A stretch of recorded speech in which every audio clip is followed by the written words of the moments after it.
బుధ నీచభంగ రాజయోగం 2025లో కొన్ని రాశుల వారికి అఖండ విజయాలు కలగబోతున్నాయి. జ్యోతిశాస్త్ర ప్రకారం గత నెల 25 నుండి మే 6వ తారీఖు వరకు బుధుడికి నీచభంగం కలుగుతుంది. వైదిక జ్యోతిశాస్త్ర ప్రకారం నవగ్రహాలు బుధుడికి యువరాజుగా పరిగణించబడతారు. బుధుడు వ్యాపారానికి తెలివితేటలకి ప్రతీకగా భావిస్తారు. ఎంతో ప్రాధాన్యత ఉండే బుధుడు మీనరాశిలో నీచభంగం ఏర్పడుతుంది. ఈ సమయంలో శుక్రుడు ఉచ్చస్థితిలో ఉండడం వల్ల ఇదంతా ఏర్పడుతుందని కూడా చెప్పచ్చు. ఈ సమయంలో కొన్ని రాశుల వారికి అద్భుతమైనటువంటి ప్రయోజనాలు ఉన్నాయి. ప్రతి పనిలోనూ అఖండం విజయం సాధిస్తారు. సమాజంలో గౌరవం పెరుగుతుంది. ఆర్థికపరమైనటువంటి మెరుగైన ఫలితాలు పొందుతారు. బుధుని నీచభంగం వల్ల మేషరాశి వారికి బుధుని యొక్క స్థానం మారడం వల్ల సానుకూల ఫలితాలు రానున్నాయి. మీరు చేసే ప్రతి ప్రయత్నంలోనూ విజయం సాధిస్తారు.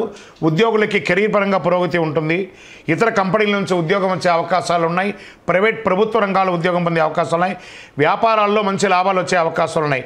కోర్టు సంబంధించిన కేసులు మీకు అనుకూలంగా వచ్చే అవకాశాలు ఉన్నాయి. మిథున రాశి వారికి బుధుని తిరోగమనం ద్వారా 10వ స్థానం నీచభంగం ఏర్పడుతున్నాడు. ఈ సమయంలో ఉద్యోగస్తులకు మెరుగైన ఫలితాలు ఉన్నాయి. ఉద్యోగులకు విదేశీయ కళ నెరవేరబోతుంది. నిరుద్యోగులకు ఉద్యోగం వచ్చే అవకాశాలు ఉన్నాయి. వ్యాపారులకు మెరుగైన ఫలితాలు ఇచ్చే అవకాశం ఉంది. ఆరోగ్యపరంగా మెరుగుగా ఉంటారు. ఆదాయం పెరుగుతుంది. సింహరాశి వారికి ఈ రాశి నుంచి బుధుడు 8వ స్థానంలో నీచభంగం ఏర్పడడం వల్ల ఆర్థిక పరంగా అద్భుతమైనటువంటి ప్రయోజనాలు పొందుతారు. షేర్ మార్కెట్లో పెట్టుబడులు పెట్టే వారికి ఈ సమయం అనుకూలంగా ఉంటుంది. రావాల్సిన బకాయిలన్నీ కూడా త్వరగా వచ్చేస్తుంది. ఆస్తికి సంబంధించిన వివాదాల కొలికి వస్తుంది. అన్నదమ్ముల మంది అక్కదమ్ముల చెల్లెల దగ్గర కోర్టు వ్యవహారాలు ఉంటే అవన్నీ కూడా తొలగిపోతాయి. ఆరోగ్యపరంగా మెరుగుపడతారు. వ్యాపారులకు అద్భుతంగా ఉండే రియల్ ఎస్టేట్ రంగం వారికి చాలా బాగుంటుందని కూడా చెప్తున్నారు.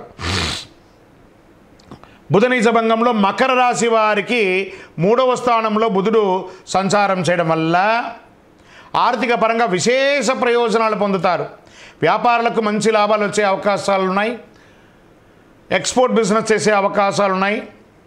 విజయం సాధిస్తారు. సోదర సోదరీమణులతో సమస్యలు వివాదాలని పరిష్కారం అవుతాయి. ఆదాయ ప్రయత్నాలు మల్టిపుల్గా వచ్చే అవకాశాలు ఉన్నాయి. శుభవార్త శ్రవణం ఎక్కువ వినే అవకాశాలు ఉన్నాయి.